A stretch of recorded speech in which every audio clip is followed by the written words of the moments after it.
A paz do Senhor Jesus, seja mais uma vez bem-vindo ao canal José Carlos Maciel, canal de estudo bíblico da Palavra de Deus. Hoje nós vamos estudar a lição 12 da Escola Bíblica Dominical, o diaconato. Lição 12 da Escola Bíblica Dominical, o diaconato.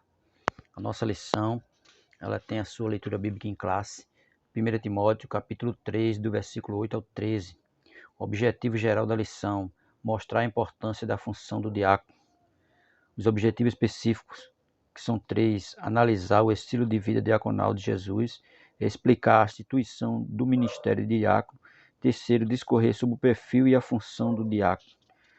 A nossa lição é dividida em 3 pontos. Primeiro, a diaconia de Jesus Cristo, o seu primeiro subponto, o significado do termo. Seu segundo subponto, serviço de escravo. Terceiro subponto, o discípulo é um serviçal. O segundo ponto da lição, a instituição dos diáconos. Primeiro subponto, conceito da função. Segundo subponto, origem do diaconato. Terceiro, a escolha dos diáconos. Terceiro ponto, perfil e função do diácono. O seu primeiro subponto, qualificações do diácono. Segundo, a função dos diáconos em Atos 6. E o terceiro subponto, a função dos diáconos hoje, com a sua conclusão. Nossa leitura bíblica em classe, 1 Timóteo, capítulo 3, versículo 8 ao 13, que diz assim: da mesma sorte os diáconos sejam honestos, não de língua dobre, não dados a muito vinho, não cobiçosos de torpe ganância, guardando o ministério da fé em uma pura consciência. E também estes sejam primeiro provados, depois sirvam, se forem irrepreensíveis. Da mesma sorte as mulheres sejam honestas, não maldizentes, sóbrias e fiéis em tudo. Os diáconos sejam marido de uma mulher e governem bem seus filhos e suas próprias casas, porque os que servirem bem como diáconos adquirirão para si uma boa posição e muita confiança na fé que há em Cristo Jesus. Nosso texto áureo, o texto de ouro, vai dizer assim: porque os que servirem bem como diáconos adquirirão para si uma boa posição e muita confiança na fé que há em Cristo Jesus. 1 Timóteo, capítulo 3, versículo 13. A nossa verdade prática vai dizer: embora o diaconato seja ministério específico, a diaconia é uma missão de todo crente, que todo crente é servo de Jesus Cristo.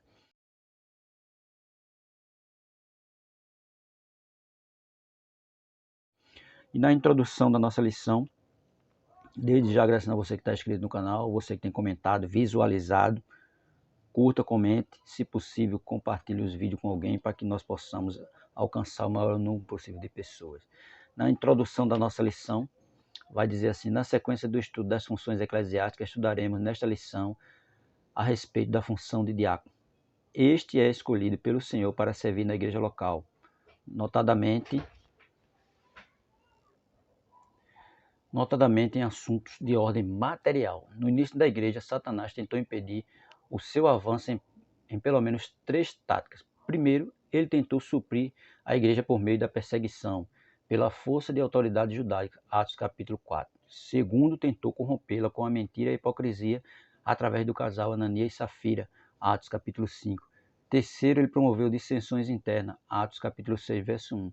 Ele tentou distrair seus líderes da oração e da pregação através de algumas viúvas murmuradoras, para expor a igreja a erros e a injustiça social. Se Satanás tivesse obtido sucesso em qualquer uma dessas tentativas, a nova comunidade de Jesus teria sido aniquilada em seu princípio.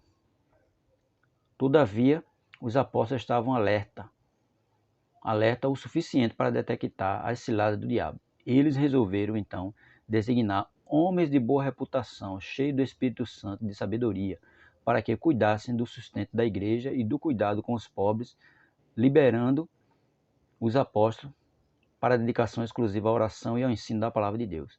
E assim crescia a palavra de Deus, e em Jerusalém se multiplicava muito o número dos discípulos, e grande parte dos seus sacerdotes obedecia à fé. Atos capítulo 6, verso 7. Acreditamos que todos são concordes. Os diáconos são fundamentais para o bom funcionamento da obra de Deus. Claro que é, porque o diácono está ali para servir.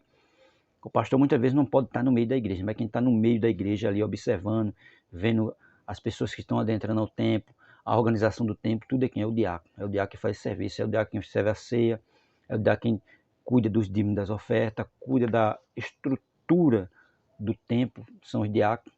Então ele é de suma importância hoje. E é isso que nós vamos aprender a respeito do diácono. Significado, primeiro ponto vai dizer a diaconia de Jesus Cristo, com seu primeiro subponto, o significado do termo diácono. Né? O significado do termo diácono. Diaconia significa ministério ou serviço. Quando vamos ao texto original grego, notamos que a expressão ministério cotidiano é tradução de diaconia tekaterem, é um nome grego, enquanto que servir às mesas é tradução de diaconem trapézias, de modo que se sobressai em ambas as expressões a palavra diaconia ou diaconé, que tem respectivamente os significados de servidor ou servo de servir. Portanto, o papel do diácono é o papel de servidor daquele que serve. Como bem diz o pastor Arnaldo Renovato, aqui na terra Jesus demonstrou o verdadeiro sentido da diaconia em todos os seus aspectos. Na realidade, seu ministério terreno evidenciou quanto ele foi apóstolo da nossa confissão, Hebreus 13:1, profeta, Lucas 24:19, evangelista, Lucas capítulo 4, verso 18 e 19, pastor, João 10:11, mas principalmente diácono por excelência, Mateus capítulo 20, verso 28. O apóstolo Paulo disse que Jesus, sendo em forma de Deus, não teve por usurpação ser igual a Deus, mas aniquilou-se a si mesmo, tomando a forma de servo, fazendo semelhante aos homens. Filipenses capítulo 2, versículo 6 ao 7. Em seu sentido mais amplo, a diaconia não surgiu com a instituição de diáconos em Atos 6, de 1 ao 7, mas permeia toda a Bíblia.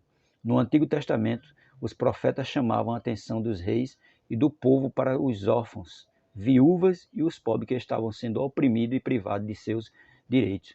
O Salmo 41, do 1 ao 3, fala que Deus tem cuidado especial dos fracos e indefesos e abençoa quem demonstra compaixão pelos necessitados. Deus, ele demonstra toda a sua compaixão por aqueles que, né, têm compaixão, que ajudam os necessitados. E é um dever da igreja, né, ajudar também os necessitados. E os diáconos estão ali para ajudar o quê? A igreja local. A igreja local, e especialmente fazer isso, observar, dar assistência às viúvas, aos órfãos, visitar aqueles que estão afastados. Tudo isso é um trabalho do diácono que deve ser feito, mas muitas vezes não é, né? Tem diácono que não faz isso. O segundo subponto vai falar serviço escravo. Na véspera de sua crucificação, o Senhor Jesus reuniu os 12 discípulos para participar da última ceia. Tomando uma toalha e uma bacia com água, ele começou a lavar os pés dos discípulos, um a um. Evangelho de João, capítulo 13, versículo 4 e 5. O texto diz o seguinte: levantou-se da ceia, tirou as vestes e, tomando uma toalha, cingiu-se. Depois pôs água numa bacia e começou a lavar os pés aos discípulos e a enxugar-lhes com a toalha com que estava cingido. À época de Jesus era costume que antes de se assentarem à mesa as pessoas lavassem os pés. Os discípulos tinham vindo de Betânia e seus pés estavam cobertos de poeira. Eles não podiam assentar-se à mesa antes de lavar os pés, só que lavar os pés era serviço de escravo, principalmente do escravo mais humilde de uma casa. Jesus estava no cenáculo com eles e ali não havia servo. Jesus então esperou que eles tomassem a iniciativa de lavar os pés um dos outros. Foi isso que Jesus esperou, mas só que como ninguém tomou a iniciativa, Jesus mesmo foi lá, cingiu-se com a toalha e saiu lavando os pés um a um. É o que vai nos dizer, continuando. Mas eles eram orgulhosos demais para fazer um serviço de escravo. Ninguém tomou a iniciativa. Aliás, os discípulos abrigavam no coração a dúvida de quem era o mais importante entre eles. Evangelho de Lucas, capítulo 22, versículo 24 ao 30, né? Que vai ali Tiago e João, um querendo sentar à direita, outro querendo sentar à esquerda de Cristo. Querendo o quê? Querendo cargo, querendo se sobressair, em vez de estar um servindo ao outro. O vaso de água, a bacia, a toalha, a avental dispostos ali à vista de todos, os acusavam. Esses utensílios constituíam uma acusação silenciosa contra aqueles homens, mas mesmo assim ninguém se mexia. Eles pensavam que privilégios implicava grandeza, reconhecimento, aplauso e regalia. Muita gente hoje ainda pensa isso, né? Que grandeza, reconhecimento, aplauso e regalias são critério para quem vai herdar o reino dos céus, mas não é assim. Totalmente diferente. Jesus, porém, reprovou a atitude deles, mostrando-lhes que, entre os que seguem, mede-se a grandeza de qualquer um pelo serviço prestado. Veja que eles foram chamados para prestar o serviço e não para ser servido. Foi no meio de tais homens que se sentiam muito importantes, entre eles Judas Iscariote, o traidor, que Jesus se levantou, mesmo sabendo que era o Filho de Deus e que tinha vindo do céu e voltava para o céu. Jesus cingiu-se com uma toalha, deitou a água em uma bacia e começou a lavar os pés dos discípulos e a enxugá-los com a toalha. Jesus repreendeu o orgulho dos discípulos com sua humildade. Jesus mostrou que no reino de Deus maior é o que serve. O que Jesus teve em mente não foi um rito externo, o lava-pés, mas uma atitude interna de humildade e vontade de servir.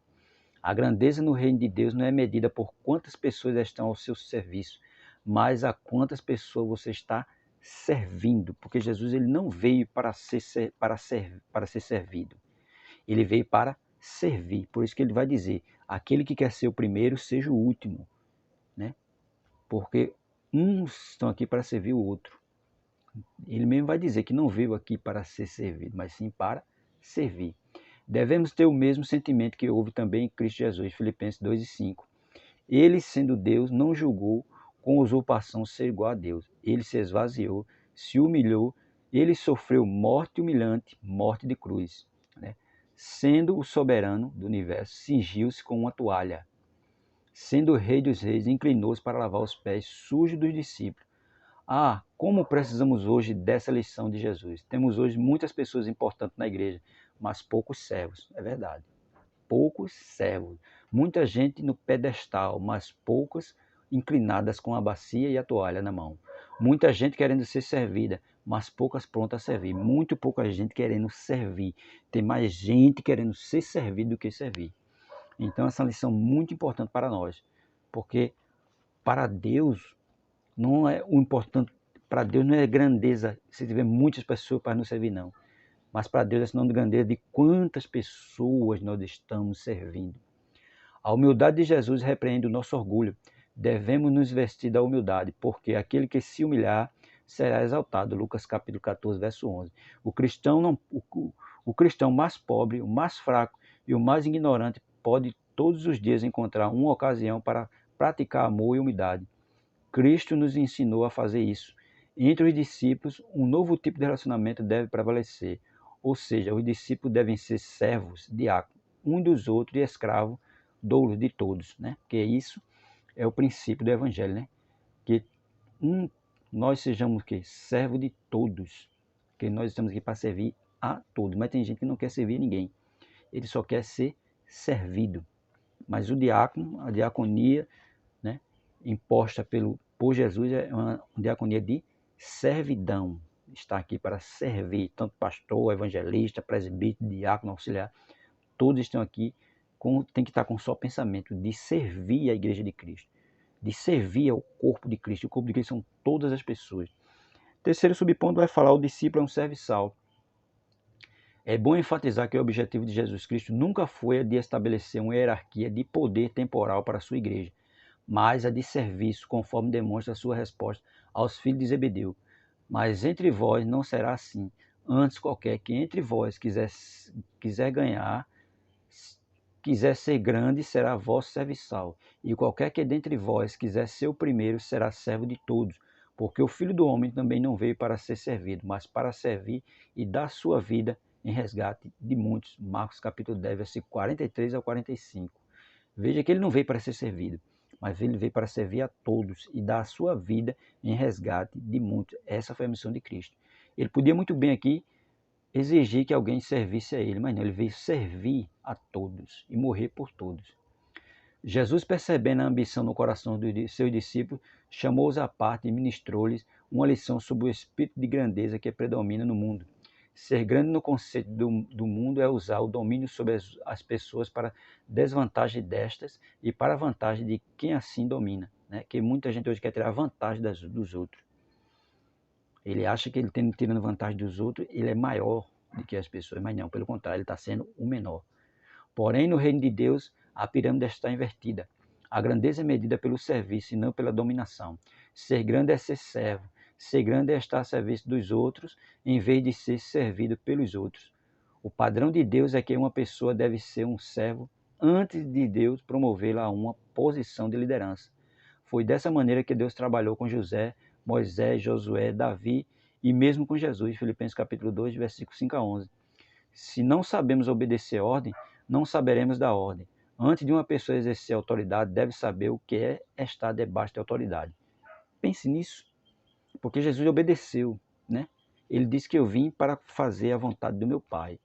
Então ele veio obedecendo às vontades de Deus. Então nós também temos que ter esse pensamento de servir, um servindo ao outro. Nosso segundo ponto vai falar a instituição do diácono, o conceito da função. A palavra diácono, do grego diácono, segundo o dicionário Vini, refere-se àquele que presta trabalho voluntário, aludido aos exemplos dos criados domésticos dos tempos do Novo Testamento. O termo destaca em especial a função de um mestre ou de um pastor cristão, entrelaçando o sentido técnico de diácono ou diaconia. Outra palavra grega relacionada ao diácono é doulos. Ela refere-se a um servo ou um escravo. Mateus capítulo 3, versículo 27 e 28 e João, versículo 4, versículo 51. Portanto, a ideia predominante que a função do diácono remonta é a do serviço voluntário prestado pelo ministro, o servo ou o assistente para alguém. Porque é um serviço voluntário para a igreja. Nenhum diácono recebe remuneração disso. A remuneração dele vem do céu. Então, é um serviço prestado à igreja voluntariamente. Ele deixa bem claro. Prestar trabalho voluntário. E a recompensa vem do alto. E Deus é quem capacita o homem para esse trabalho de diácono. A gente sabe que não é uma coisa também muito fácil. Nenhum trabalho na igreja é fácil. E ele capacita pessoas para fazer esse serviço de servo ou assistente para alguém. Segundo subponto vai falar a origem do diaconato. A bênção, problema e reivindicação são palavras-chave para o advento do ministério formal do diácono em um Novo Testamento. A bênção foi o extraordinário crescimento da igreja local em Jerusalém. A questão técnica causada pela situação social de muitos que aceitavam a fé, especialmente envolvendo viúvas judias de fala hebraica e as de fala grega, Atos 6:1, era o problema.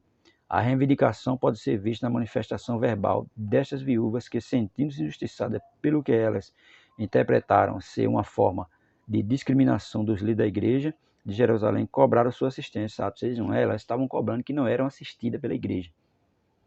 Por conta disso foi que foi instituído os diáconos, separados, 7 homens, cheios do Espírito Santo de Deus, cheios de sabedoria, para fazer esse trabalho. Cuidar da obra social da igreja. E começou lá no Novo Testamento. Mas já vinha muito antes os profetas já alertavam a respeito da assistência aos órfãos e à viúva. Era uma espécie de diáconato ali também. Mas ele só veio ser instituído mesmo no Novo Testamento, quando houve essa dissensão, onde as viúvas estavam reclamando que não eram assistidas.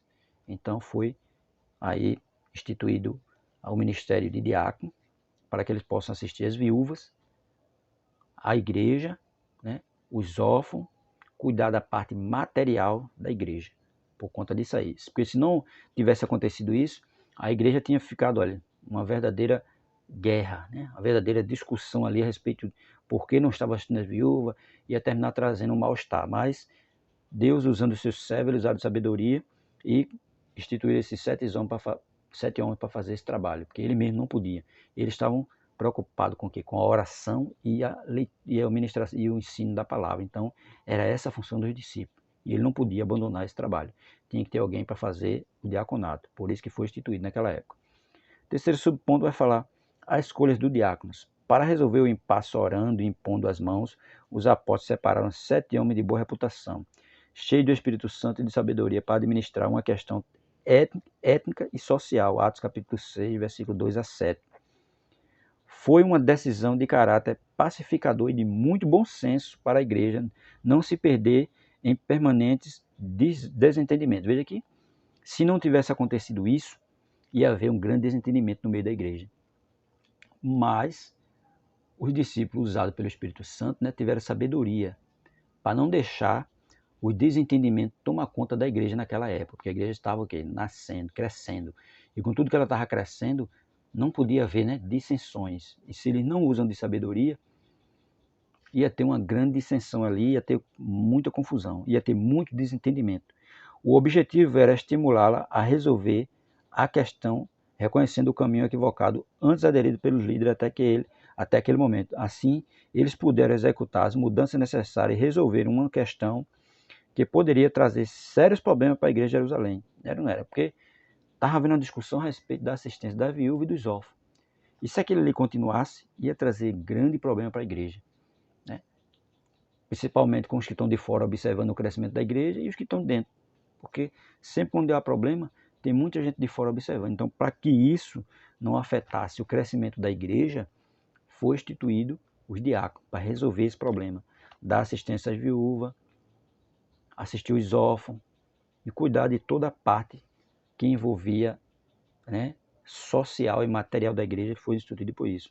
Por isso que eles foi instituído o diácono naquela época. O terceiro ponto vai falar o perfil e a função do diácono. Primeiro, qualificações do diácono.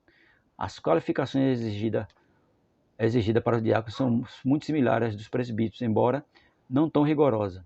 Uma notável diferença está no fato de que não é necessário o diácono ser apto para ensinar. 1 Timóteo capítulo 3 e Tito capítulo 1. Vejamos algumas qualificações do diácono na luz de 1 Timóteo capítulo 3, do 8 ao 10. Da mesma sorte, os diáconos sejam honestos, não de língua dobre, não dados a muito vinho, não cobiçosos de torpe ganância, guardando o ministério da fé em uma pura consciência, e também estes sejam primeiro provados, depois sirvam se forem irrepreensíveis. Primeiro ele vai dizer aí caráter moral. 1 Timóteo capítulo 3, verso 8. Da mesma sorte, os diáconos sejam honestos, não de língua dobre, não dados a muito vinho, não cobiçosos de torpe ganância. Deve ser honestos. 1 Timóteo capítulo 3, verso 8, a parte A. Uma das piores queixas que se pode ouvir acerca de uma pessoa, principalmente um obreiro, é que suas palavras não se condunam com a sua conduta. Como pode um obreiro falar sobre honestidade e ser desonesto? Os diáconos precisam ter caráter impoluto, vida irrepreensível e conduta ilibada. É claro, ele tem que ser uma pessoa que seja honesta. Para o quê? Para não envergonhar ele mesmo e não envergonhar o ministério, né? Tem que ser honesto, de uma palavra só, e que não vive envolvido em confusões. Segundo, ele vai dizer não de língua dobre. 1 Timóteo capítulo 3, verso 8, a parte B. Os diáconos precisam ser verdadeiros, íntegros em suas palavras e consistentes em sua vida. Não podem dar relatos conflitantes para pessoas diversas em diferente tempo. Não devem ser boateiros, mexeriqueiros. Ele não deve estar com uma pessoa aqui, ele fala uma coisa, com outra ali ele fala outra, não. Ele tem que ser de uma palavra só. Por isso está dizendo, não deve ser boateiro e mexeriqueiro. Não devem dizer uma coisa aqui e outra acolá. Não devem ser maledicentes em jogar uma pessoa contra outra. Suas palavras devem ter peso. Eles devem ser absolutamente confiáveis no que dizem. Exatamente, tem que ser uma pessoa confiável no que ele está dizendo. Não é estar de conversinha aqui nem conversinha acolá, não. Falando uma coisa para um e falando uma coisa para outro. Ele tem que ser língua dobre, ele tem que ser sincero e honesto. Não pode ser de língua dobre. Não inclinado a muito vinho. 1 Timóteo capítulo 3, verso 8, a parte C. O diácono deve ser cheio do Espírito Santo. Atos capítulo 6, verso 3. E não cheio de vinho. Efésios 5, 18. Quem é governado pelo álcool não pode servir na casa de Deus. É verdade. Quem é governado pelo álcool não pode servir na casa de Deus. Então não pode ser uma pessoa que vive de bebedeira, que vive bebendo. Porque senão vai envergonhar tanto o ministério dele como a própria igreja. Não cobiçou de sorte da ganância. 1 Timóteo capítulo 3, verso 8, a parte D. Os diáconos lidam com as ofertas do povo de Deus e administram os recursos financeiros da igreja na assistência aos necessitados. Se eles tiverem cobiça por dinheiro, estão expostos a uma grande tentação. Eles podem ser tentados a se beneficiarem. Não podem ser como Judas Iscariote, que roubava a bolsa. João capítulo 12, verso 6. Não podem cobiçar o que devem repartir. Não podem desejar para si o que devem entregar para os outros. Pense bem, Judas Iscariote não foi o último tesoureiro a trair seu senhor por dinheiro. É claro, porque tem pessoas que ela não se controla ao ver dinheiro. Então o diácono ele não pode ser assim. Tem que ser uma pessoa que tenha autocontrole, que não esteja com cobiça sobre as ofertas que a igreja recebe. Tem que ser uma pessoa honesta. Outro ponto ele vai dizer caráter espiritual. 1 Timóteo capítulo 3, verso 9 e 10. Guardando o ministério da fé em uma pura consciência, e também este seja o primeiro provado. Depois, sirvam se forem irrepreensíveis. Deve guardar o ministério da fé com a consciência limpa. Isso significa que o diácono deve ser são na doutrina e na vida. Não deve apenas conhecer a verdade, mas vivê-la. Ele precisa compreender a doutrina cristã, crer na doutrina cristã e viver a doutrina cristã. Sua vida, sua família e seu ministério precisam ser pautados pela palavra de Deus. Aqui o ministério da fé é uma referência à fé cristã. Muitas doutrinas do cristianismo foram mantidas secretas durante o período do Antigo Testamento, mas foram reveladas pelos apóstolos e profetas no Novo Testamento. Por isso, a palavra ministério é usada aqui. É claro, ele tem que viver pela palavra, né? Para mostrar aos de fora que ele vive pela palavra e acredita naquilo que ele vive, tem fé naquilo que ele vive. Então ele tem que ter fé e viver pela palavra. Deve ser provado e experimentado. Atos capítulo 6, versículo 10 e Atos capítulo 3, verso 10 também. Atos 6 e 10 diz que os diáconos devem ser primeiramente provados. Isso significa que eles devem ser observados por algum tempo e talvez ganhar pequenas responsabilidades na igreja local. É claro, ninguém vai colocar uma pessoa logo assim de cara, não. Primeiro vai fazer um teste com ele para ver se ele é digno daquilo que ele está fazendo. Né? Chama ele primeiro para fazer alguns trabalhos na igreja e vai observando como é o andamento dele. Se vê que ele é uma pessoa sincera e está fazendo o trabalho direitinho, aí ele é colocado naquela função. Depois de provarem ser confiáveis e fiéis. Depois de provarem de ser confiáveis e fiéis, então pode receber a responsabilidade maior, é claro. Tem que primeiro ver, provar ele, se ele está apto para fazer aquele trabalho, e se ele é confiável e se ele é fiel. Se ele for uma pessoa fiel e confiável, então já pode dar trabalho maiores para ele.